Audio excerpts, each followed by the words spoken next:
It's the Free Relief Golf Podcast.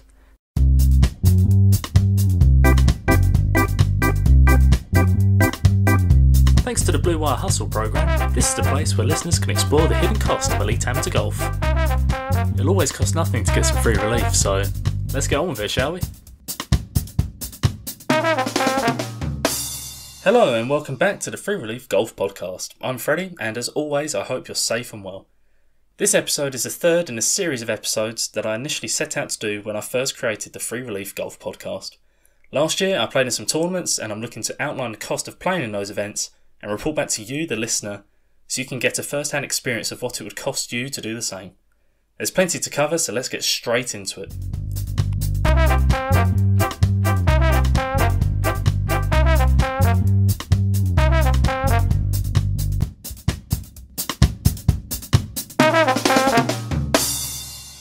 So as the podcast title would suggest, this episode is about the Eden Tournament, which is hosted annually on the St Andrews Links.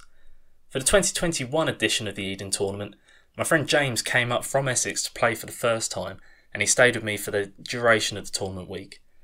So on this occasion, in this podcast, after I present you with all the nitty-gritty facts and figures that I know you're here for, in the second section of this podcast there will also be a light-hearted chat between myself and James as we sat down at the end of the week and considered the pros and cons of the tournament. The chat itself took place on the Sunday evening post-tournament, and our opinions were pretty fresh out of the oven, so stay tuned for some greater insight. But before we start, I would just like to give a quick shout out to King Garrick Hickory Golf. It is the only remaining hickory golf course in the UK, and it is so lovingly looked after by the National Trust for Scotland. Located on the outskirts of Cooper, during the Eden Tournament week, myself and James had a day out on the lesser-known links. Manicured to 1920s greenkeeping standards, players are given all of the appropriate 1920s equipment to boot. You get given the golf bag, the clubs, and the golf balls, the appropriate golf balls of the era to use during your game of golf.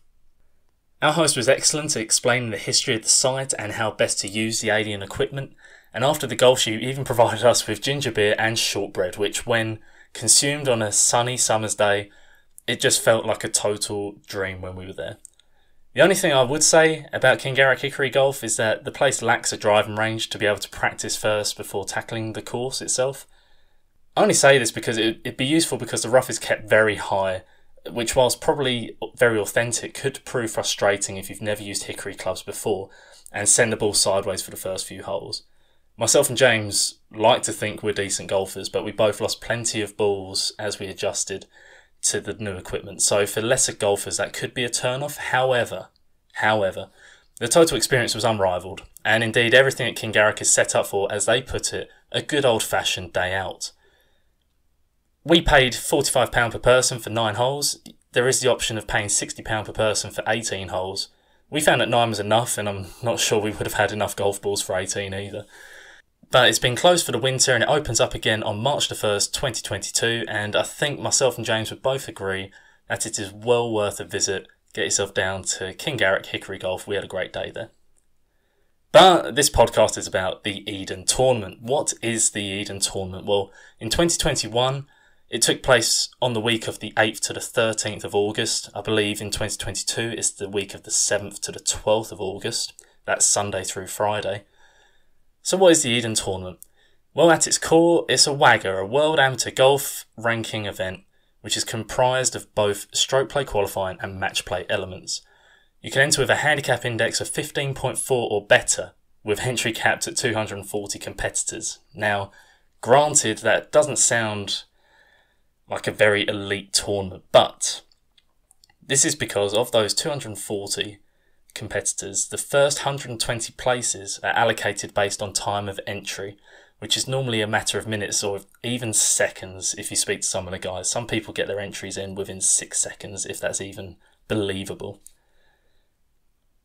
So the first 120 places are allocated based on time, but the final 120 are based or are allocated to the lowest handicaps of the remaining entrants. So a high proportion of the field, at least half, are low handicappers, guaranteed to be low handicappers, despite the wide entry parameters.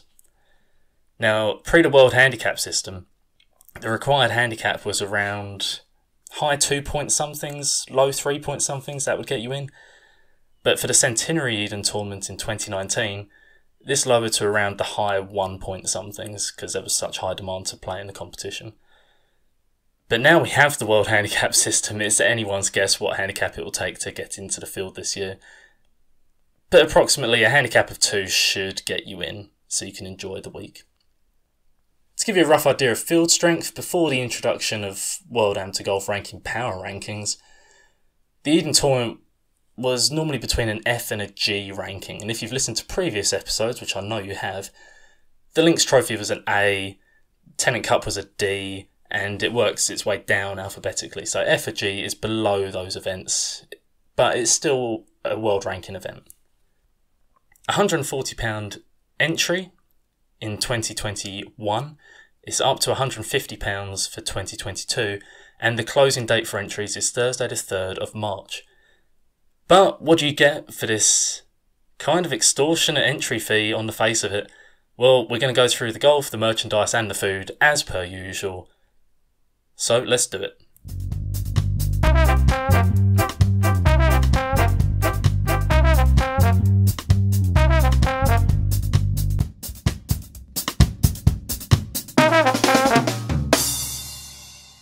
So in terms of the golf offering from the Eden tournament, it's a week-long event, as I mentioned, Sunday through Friday. Now within this week, you get 2 free practice rounds, one on the new course, one on the Eden course. And you get 2 guaranteed tournament rounds on the new and Eden. After those 2 tournament rounds, which serve as qualifying for the match play rounds, there is a cut. The top 64 out of the 240 make the scratch knockout, and then the next 32 players make the handicap event based on their net scores. So anyone who doesn't make the scratch but has a low enough net score, the top 32 of those make it into the handicap event. And if you're not in any of the 96 involved in the match play stages, there are 2 consolation events. One is a Jubilee Stableford on the Jubilee course, and one is a scratch event which is held on the Strath Tyrone. Those are on the Thursday and Friday, respectively. So by the end of the week, the scratch winner will have played 8 rounds, and that would actually be 10 if they had made use of the 2 practice rounds on the Sunday prior. That's a lot of golf around the St Andrews Links for £140, especially when you consider the green fees this year have risen, the new course being £120, the Eden being £60 in high season.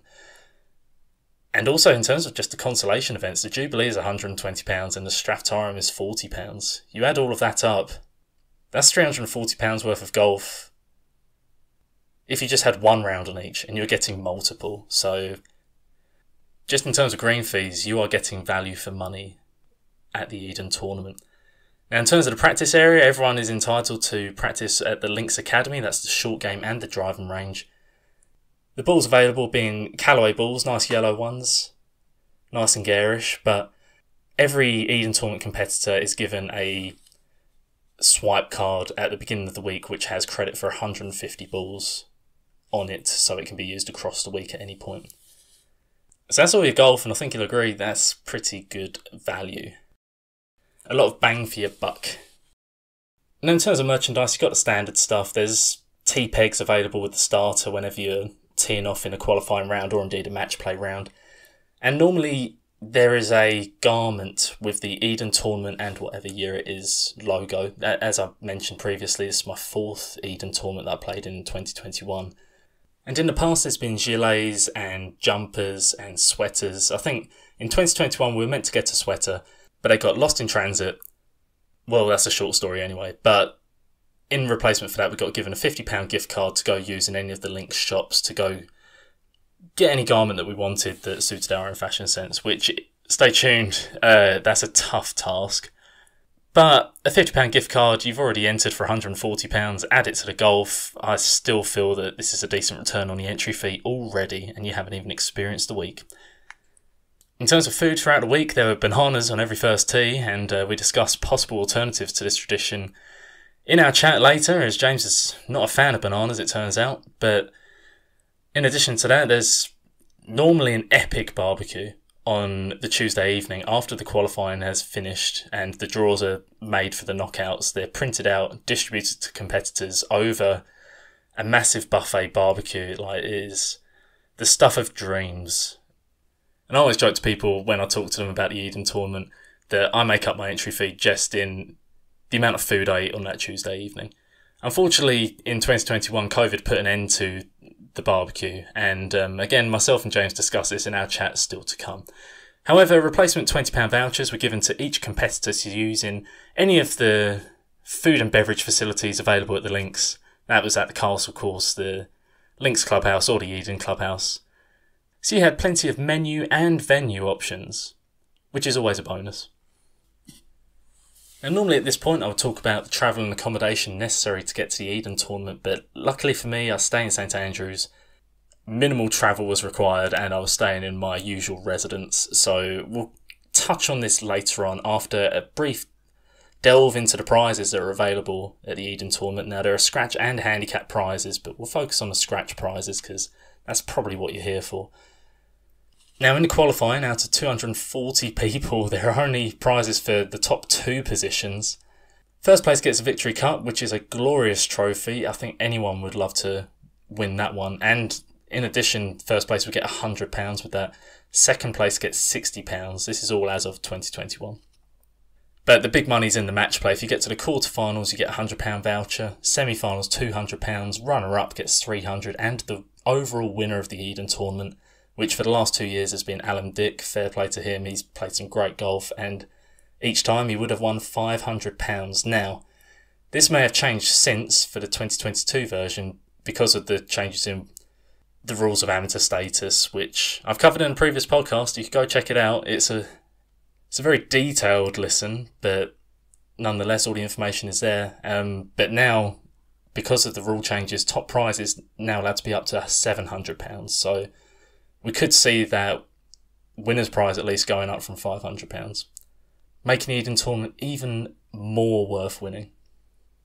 It's also worth noting there are consolation events, and the winners of each consolation event get £80. So a fair amount of money does get put back into the prize pool overall. In 2021, the total cost of the Eden tournament for me, when you take into account entry, golf, travel, accommodation and food, well, I only had to pay my entry. So it was £140. So it was a pretty good value week for me, given that it was happening in the place that I live. Now, of course, not everyone would be so lucky as to be staying in St Andrews for the Eden tournament. So the approximate cost for outsiders, and I've used James as a basis for this because he stayed for 7 nights. He paid his £140 entry. He actually got the train up to Lucas and got a plane back down to London. The train cost about £100. The flight on the Monday morning was actually £77 from Dundee to London City. He didn't have to pay anything for accommodation throughout the week because he was staying with me and I'm a good friend, but he did take me out for dinner at the Balgove Larder, which we get into in our forthcoming chat. Plenty going on in this forthcoming chat. But then our usual barometer of how much food costs throughout the week, it's based on a £15 a day outlay. Staying for 7 nights, that'd be about £105. Add it all together, James's Eden tournament week would have cost about £422. Now, I know that still doesn't cover the bases because he's lucky that he has a friend as good as me. The average person without me as a friend, who would have to include accommodation costs and taxi fares from the train station and the airport, they would have their £140 entry. They would have to pay for their petrol, which could be anything between £50 and £100. I mean, the price of petrol is going up right now, but anywhere between £50 and £100 for 1 or 2 tanks of petrol, depending on if you're in whereabouts you are in Scotland or the UK if you come into play. I mean, there are international competitors in this as well. There's always Argentinians, there's always Americans. This is a highly desired tournament across the world. But based on a UK people driving with petrol in their cars, but taking the standard UK competitor somewhere in Scotland or England or Wales or Ireland, wherever they're coming from, say they stayed 7 nights in the St Andrews Premier Inn, which would in August cost you the best part of £1,000. There are Dundee Premier Inns, there are also other hotels available and bed and breakfast, but based on a Dundee Premier Inn, it'd be about half that. It'd be about £500 for a 7-night stay. That's based on a 1 adult double room rate. And then if you take in the £15 a day outlay for 7 nights eating food every day, £105 total, it could cost anywhere between £800 to 1,334 is the exact number I've got down here, which certainly equates to a substantial holiday if you're travelling from further afield to play the Eden tournament.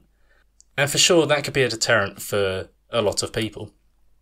But as usual, I've scored out of 5 across 11 different areas to create an overall experience rating. And this is so I can ultimately rank the events and compare them against each other once we've got a full data set from a year of playing all these events. But just a reminder of the 11 categories: hospitality, practice facilities, practice round offering, course condition, course layout, course setup, organisation, communication, location, parking, and crucially, weather. We come on to that. The overall score the Eden Tournament in 2021 got from me out of 55 was 50.5. So I lost 4.5 marks in total. And the main marks were lost for communication, parking, and the weather. As you will hear, when myself and James speak about the 2021 edition of the Eden Tournament, the weather played a significant part. And when it rains as heavily as it did, it will always impact your enjoyment of a tournament. In addition, the lost point for communication regards the unfortunate lack of official Eden Tournament merchandise. There were mixed messages given out regarding why this was the case, so I won't go into it, but other than that minor issue, Greg, Jan and everyone at the Links so heavily involved in this tournament couldn't be more helpful, friendly and communicative in putting this tournament on. Truly, it's world-class organisation all round. When you combine the whole field with tourist visitors rocking up and paying green fees, the parking at the Links clubhouse can get quite sketchy, as you may recall was the case for the Links trophy in a previous episode. And the sketchy parking can result in some stress, certainly if you're drawn into one of the later tee times when qualifying on the new course. However, the additional parking built recently at the Links Academy has alleviated any stress that may have existed near the Eden clubhouse. However, overall, the Eden tournament itself is exceptional value for money. There is no doubt in that. However, the week in its entirety can accrue a substantial cost, which may not be accessible for everyone, especially if they have booked other holidays throughout their years, be those golfing or otherwise. Entry fee is low for what you receive across the course for a week, but it definitely feels, going through the information as I've just done, that it has to be low to make it worthwhile for visitors to make the trip, as visiting St Andrews in the height of summer is always going to become an expensive venture. But if you're looking to play a well-organised and fun tournament at the home of golf, which throws you into a competitive spirit of camaraderie and friendships that will last for years to come, then you must incorporate the Eden Tournament into your schedule. That's all I've got to say on the matter. You've probably had enough listening to my monologue. Now it's time for a dialogue. Let's get James involved. Here's the chat that we had on the Sunday evening post-Eden Tournament 2021.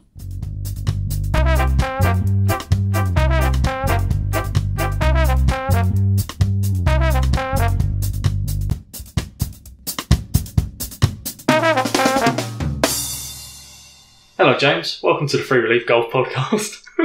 How are you? I'm good. Thank you for having me on. What a treat to have you on. Oh, it's wonderful to be here at 10 o'clock on Sunday. At 10 o'clock on Sunday. It's been a long week. Obviously, it's been Eden Tournament week. Your first Eden Tournament, my fourth Eden Tournament. I feel that I'm definitely quite biased towards St Andrews in general. I'm going to be biased towards the Links and the events that they put on. This is your first experience of the Eden Tournament. Have you had a fun week? It's been an excellent week. The golf's been a hit and miss, but as a week, as a product, it's brilliant. Hit and miss in every sense of the word. I mean, even with poor quality golf, it's a brilliant competition. Yeah, I don't think you can beat it as an amateur golfer. So in terms of background, because people will not know your skill set. So the Eden Tournament, you can have a 15 handicaps enter in theory. You're not a 15 handicap. No, exactly. So I suppose you sort of target this towards elite amateur golf, yeah. Which I certainly am not. As a 3 handicapper. So 3 handicap is still very solid though. Yeah, but I'm not playing in national AMs or anything like that anytime soon. So it's for your sort of a good standard of club golfer, it's probably the best and closest thing you'll ever get to feeling like you're playing a proper tour event. Yeah, like that's how you felt treated this week. Yeah, and we'll get into that in this brief chat. So from the outset, £140 entry for a week of golf. I guess they advertise it as Sunday to Friday. We've stayed a bit extra and had a few extra treat rounds, which people don't need to hear about, I suppose. But £140 entry. Thoughts? Yeah, so you get practice round on the New and the Eden on the Sunday. If you want them, you don't have to have them. Yeah. I wouldn't recommend starting your week with 36 holes. What could follow. In hindsight. Yeah, you could do it. And you've got the guaranteed qualifying rounds Monday, Tuesday. So you're up to 72 holes for the week already. Straight away. And you've not even made it past Tuesday yet. And that's if you make it past Tuesday, you've done well in the first place. Potentially another 36 holes on the Wednesday, Thursday and Friday to follow, should you go all the way. To be the Eden Tournament champion. Cool. Yeah. I hadn't actually thought of that before, but that's a lot of holes, isn't it? I don't even want to think about how tired you must be to get all the way through. Plus, with practice, that could be 10 rounds of golf. That's plenty. Yeah.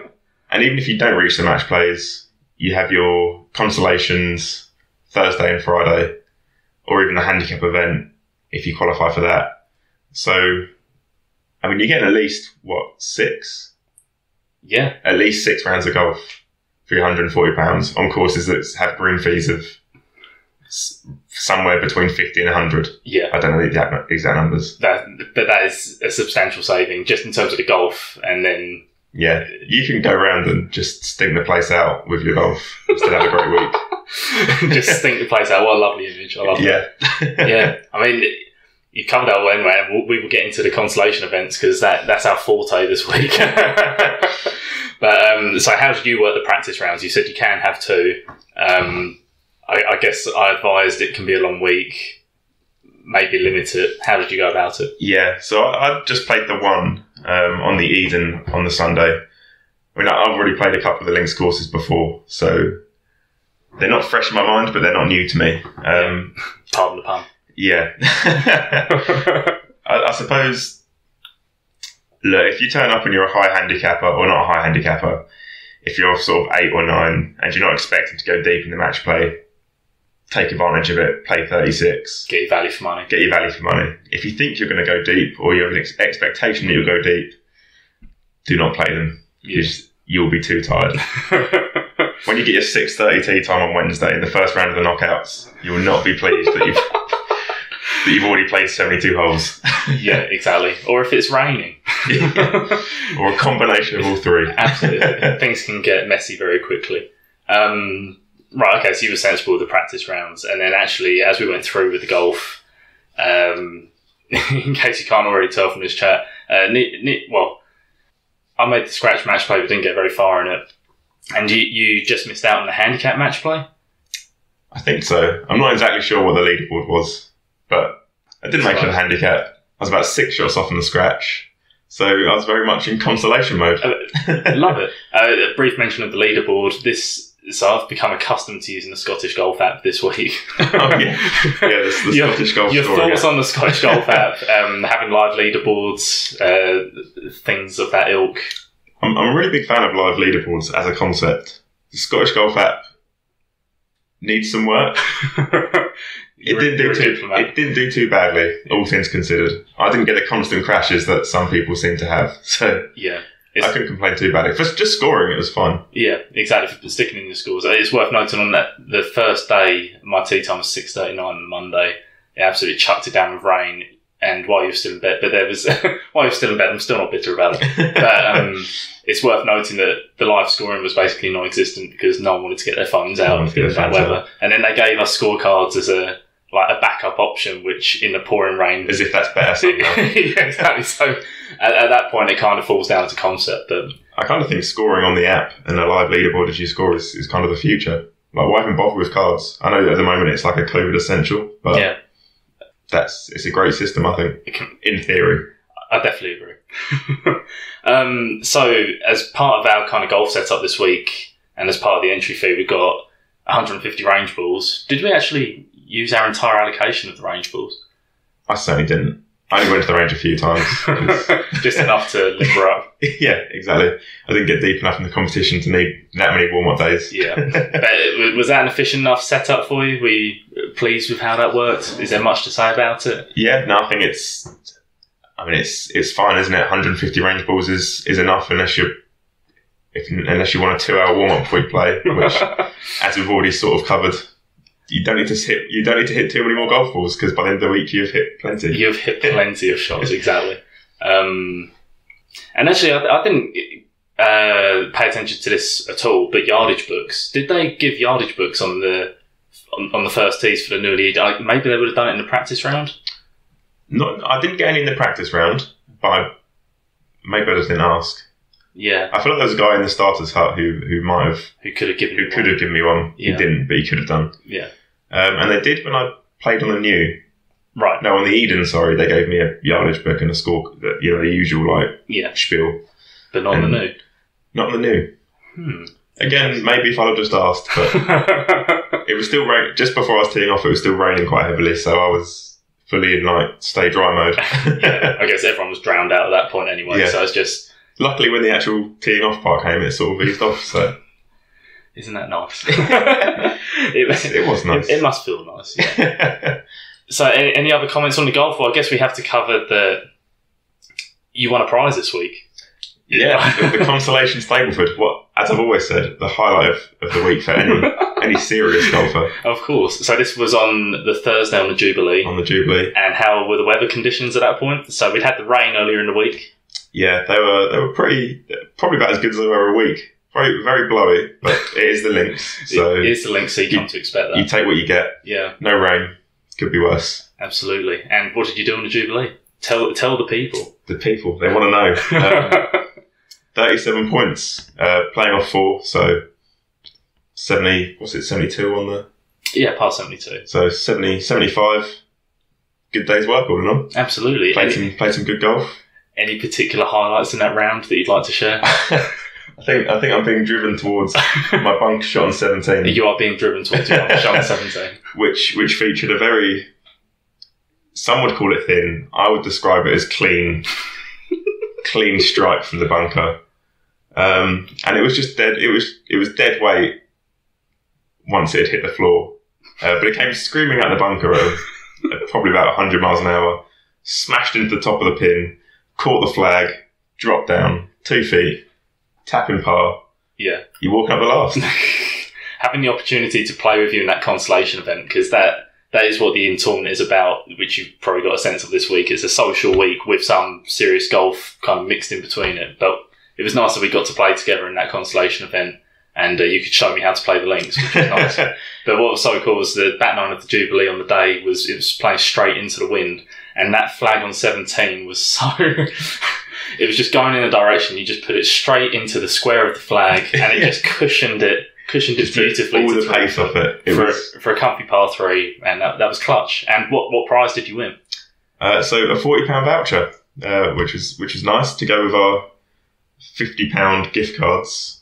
Which we haven't spoken about. No, well, actually, that is the next thing. So in terms of merchandise, now normally the Eden tournament, they give a garment. So some years it's been a gilet or just a standard top or a sweater. I think this year is meant to be sweaters, and it comes with like Eden Tournament 2021 on it.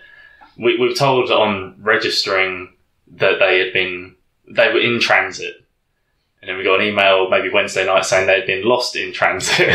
So things were developing quickly. But yeah, tell us about the gift card. Yeah, so what was it? £50? £50 gift card for anything, as long as it was St Andrews Links Trust affiliated, I suppose. Yeah, so one of the 3 link shops. Either link shops or golf or you could spend it in Links Clubhouse on food or drink if you were that way inclined. Yeah, so literally anything. Do whatever you want with it. Yeah. And what did you do with it? So given that I'd also picked up this £40 voucher for 3rd place in the Consolation Stableford. So you're just dripping in money. Yeah, like balling out, I think is the phrase that some people would use. Yes. Not us. We decided to venture into the old course I think, is it the Old Course Shop? Is it just called the Old Course Shop? I think so, yeah. It's by the 18th green of the Old Course, isn't it? We can call it the Old Course Shop. The Old Course Shop, which is massive and interestingly contains absolutely no useful items of anything. Yeah. Just lots of pointless merchandise that if you're a rich American, you might be interested in. But to any normal person, you would not be interested in. Yeah. I think the problem is that they had a lot of good accessories in there. And I've had this issue of cashing vouchers in the past. Love the links, but in terms of some of the...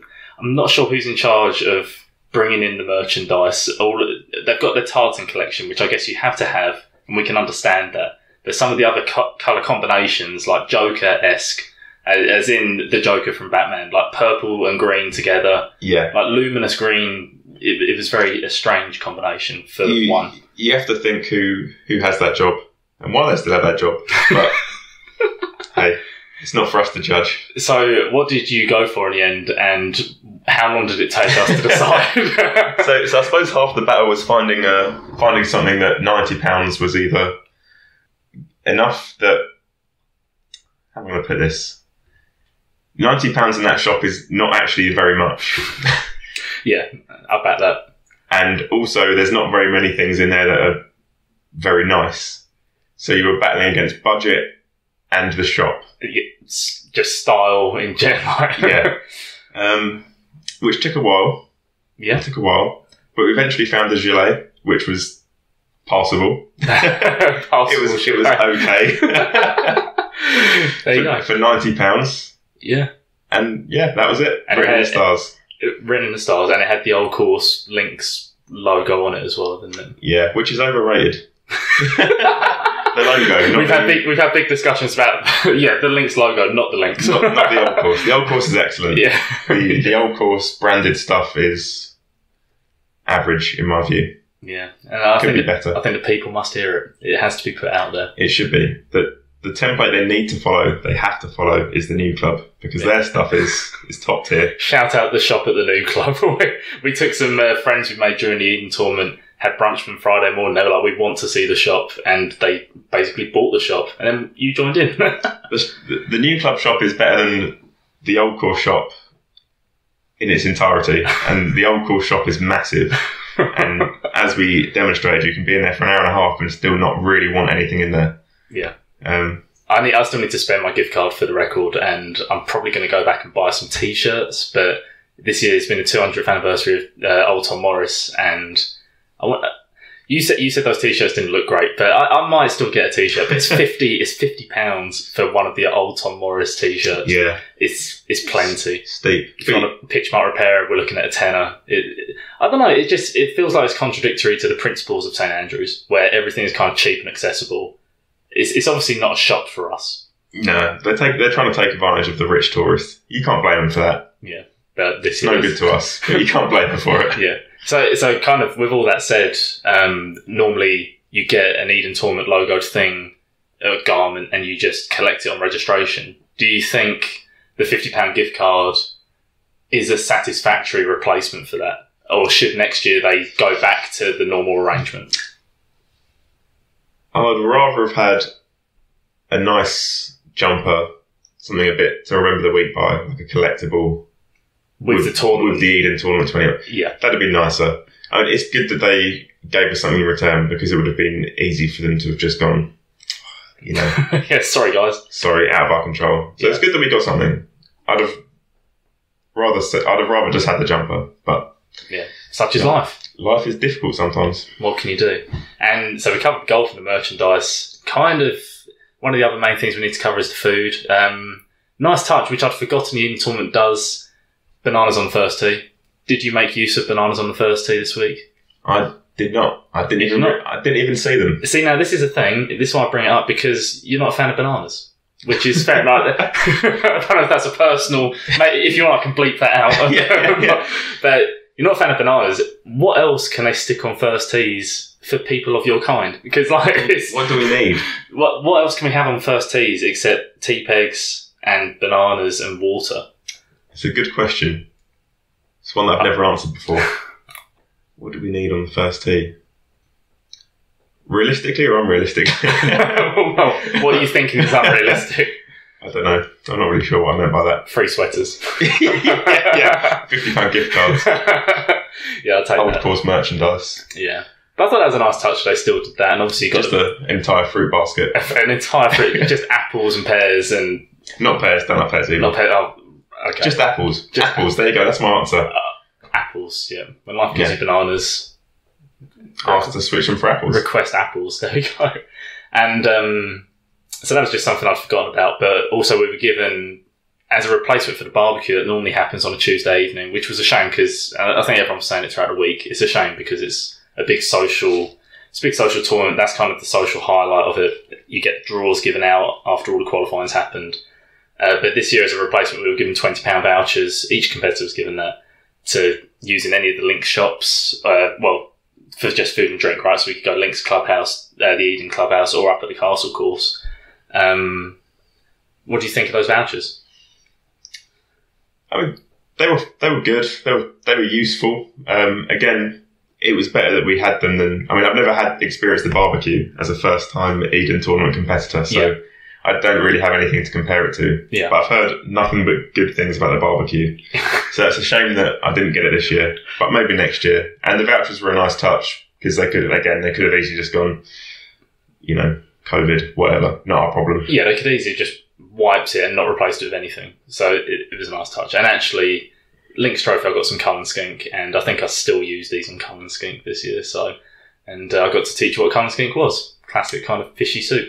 It's probably better than it sounds. What did you use yours on? I had a Scotch egg. Yeah, the Scotch egg. Yeah, it was a good Scotch egg. Again, probably better than it sounds. Yeah, it sounds minimalist, but it was better than that. And obviously this week we've also been eating at home as well as eating a bit out. I have one question for you. Where's the best place we've eaten this week? Given that I've cooked for you as well this week. Answer carefully. I think Balgo just takes the top spot, I think. Yeah, no. It's excellent. We have been there before on other St Andrews trips, but it's the pinnacle. It is the pinnacle. The pinnacle of St Andrews dining. The steak does not get any better than the Balgo Vlada. It doesn't. It's just an all-round good spot. Yeah. Nice little barn. And they've actually kind of modernised it a bit since you were last there as well. So Exactly. Good stuff. So tomorrow morning at an unreasonably early hour, you will be flying back down south to Essex. Exactly. And you've never done the flight from Dundee before, so I can't really ask you how the flight went. But you got the train up, and you're a connoisseur of the train up from King's Cross to Lucas. How was the train? Would you recommend the train to people travelling to St Andrews? I probably would. And the train's great. I can't remember how long it was. I want to say 5.5 hours from London. That's about right, yeah. To Lucas. But it's pretty comfy. I'd say with all your golf stuff, and especially if you're travelling alone, I would recommend first class. Yep. You've just got more space, and you can the environment's a bit more relaxed. It's a long time to be sitting there with like some screaming kids or I feel just things that are outside of your control. What's great about first class, other than the quiet? Oh, you can get free alcohol if you want it, which feels like a massive win. Yeah, exactly. And actually, you can get reasonable first class rates as well, can't you? You book quite ahead. I want to say, at least a month ahead. So, I mean, in terms of cost, which I guess is the main focus here, I think it was about £110 my first class ticket. Yeah, upwards, and I think the flight was about 70 coming back. Yeah. So we're going to find out as soon as you fly. Yeah, I can't comment on that, but hopefully it'll be okay. Yeah, I've heard some good things about Dundee Airport. Yeah, it's homely. You're going to love it. Exactly, but it only takes an hour. So I guess if speed is of the essence, then fly. But the train's good, and you get some nice views coming up. So love it. So final word. So normally with all these tournaments, I do a little overall experience rating, but just some of the categories that I normally rate, I'd like to get your opinion on, if that's okay with you. So in terms of general hospitality from the in-tournament organisers and the links itself, the organisation and the communication at this tournament, what do you reckon? How was it? Did you feel like it was thoroughly organised compared to other tournaments you've played in the past? Yeah, I think if there's a rating out of 10, it's 10. It's the best run tournament that you'll play as an amateur golfer, especially one that's not competing in the top tier events. Yeah. So, yeah, you can't beat it. Yeah. And in terms of like hospitality and the welcome, again, it's always the same with St Andrews, isn't it? It's just a really nice place to be. It's just consistent with the general feel when you come up here and just play some golf instead of just a tournament. There's just that general feel.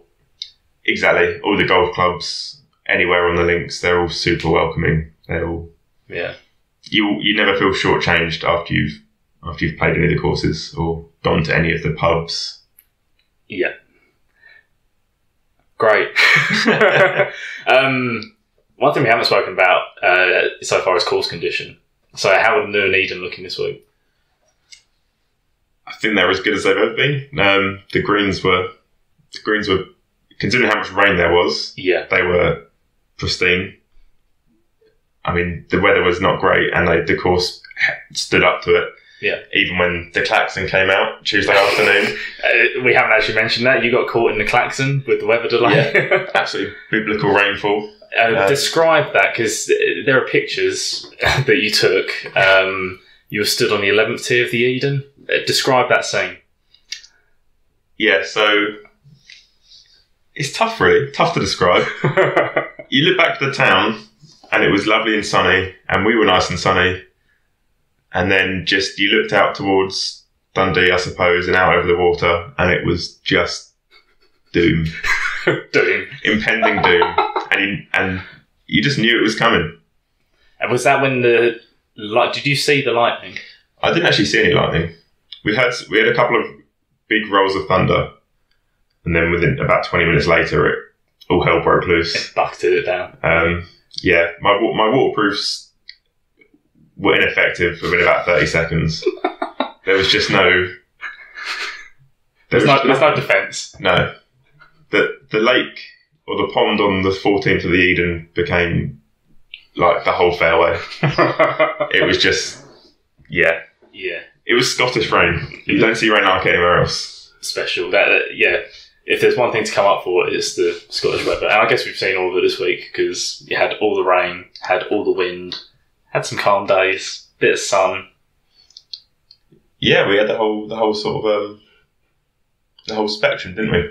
The whole spectrum. And I feel like it's a thing with Eden Tournament weeks as well, speaking from experience, that my experience in the past is that it's either really wet the whole week or really windy. And I feel this week we managed to get a taste of both of it. So maybe they just need to move the week. Yeah.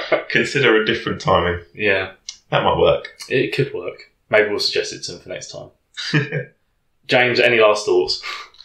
Come and play the Eden Tournament if you haven't already. Get involved. It's a great week.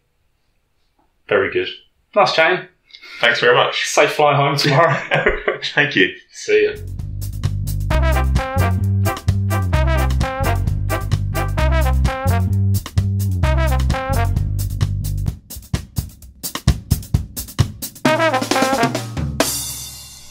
So that was every practical thing you need to know about the Eden Tournament. If there's anything major that I've missed out that you would have liked to have heard about that would be useful for your future planning or even my future planning for events, then get in touch with the podcast. We're on Instagram, we're on YouTube as the Free Relief Golf Podcast, so follow and subscribe to those for all episode updates, and you can always get in touch with me personally at freddielawrence.golf@gmail.com. I'd love to hear any feedback to make future episodes specific to what you'd like to hear. Now, over the next month or so, that's March 2022, April 2022, we'll be reporting on the residue experiences of my 2021 season at the Scottish Amateur, the Regional Open Qualifying and the South East of England Links. The Scottish Amateur was at Mercer and Portlethen, the Regional Open Qualifying was at St Anne's Old Links, and the South East of England Links was at Royal St George's and Royal Cinque Ports. Plenty of good courses to talk about, and of course the main focus will be on the cost of those tournaments and whether they're worth playing in the 2022 season, which is right round the corner now. But that's a taste of what's coming up on the Free Relief Golf Podcast, something to look forward to, I'm sure. But until then, I've been Freddie, you've been lovely. See you next time.